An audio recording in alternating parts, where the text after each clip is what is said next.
یره د ژوند نه داسې تنګ شوی یم که نه چې زړه مې راته وایي چې ځان ته رسۍ واچوه او زانګه ورازانګه پکې زاري مه د خدای یو مو په جیل کې واچومه اوس مو راباندې 18 کاله نور هم تېر وخېجولو ظالمانو په دې جیل کې به تاسو ما تک شین کړئ اوس زه د ځانه ناخبره یم چې مړ یم که ژوندی یم وایي عمران خانه سپینې سپینې مه وایه که ژوند کوي ټرمپ ته ابودي وایه که ژوند کوي او دا خو پاکستان دی خو یوروپ خو نه دی دلته غلته به قاضي وایي که ژوند کوي او سپینې سپینې مه وایه که ژوند کوي وینې ته اوبه وایه چې ژوند کوي وینې ته شربت وایه که ژوند کوي یره اسیب منیره روز بدن منیره او په بلوچانو بنګالیانو افغانانو کې راګیره ډېره ښه خبره دې ورته وکړله دا د ځان نه ناخبره عمران خان چې مړ دی که ژوند دی به ته ته سپینې سپینې بادولې چې زه به دې خلکو ته حق وغواړم او خبره نه و چې دلته د ټرمپ چلیږي دلته د الیزابت چلیږي او دلته د چا خبره د بهرانیانو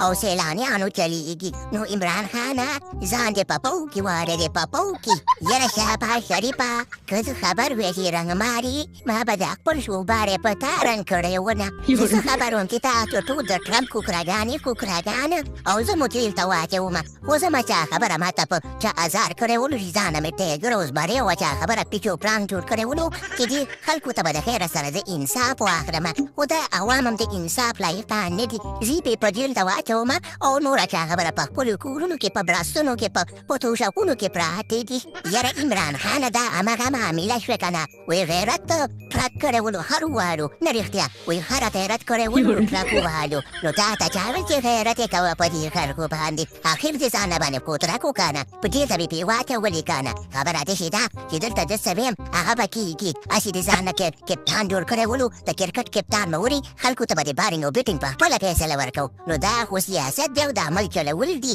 په دې کې صرف زما کپتاني چلیږي د ټرمپ بس څه وکړو ټرمپانو موږ ته مور او پلار او نیو نیکه او ګاونډیانو ازار کړی دی او موږ ته چې څوک ازار وکړي که نه نو هغه به یې په بېغیرتو باندې غیرت کړي ټرمپ به بس پړک وهلی یم او که بلدوزر او که ډاکسونه او که چا خبره بس وهلی یم خو بس اوس پکې راغلی یم که نه یا الله نو بچ مې کړې ته دې خلکو نه کنې ګینې زه خو به دلته شین شم او سپین شم او تور شم او زر شم په دې جیل کې وی عمران خانه داسې خبرې مه کوه که نه ما ته دې جړه راوستله ظلم ما کړی دی او دغه ټرمپ کړی دی او اسیب منیر او بدن منیر او راګیر په بنډاریانو او په بلوچانو کې دې خبره دیده که نه چې جړه ترې راوسته بس الله پاک دې در باندې دا 18 کاله په خیر تېر کړي او که چېرته ژوندی وي بیا به ګپ لګو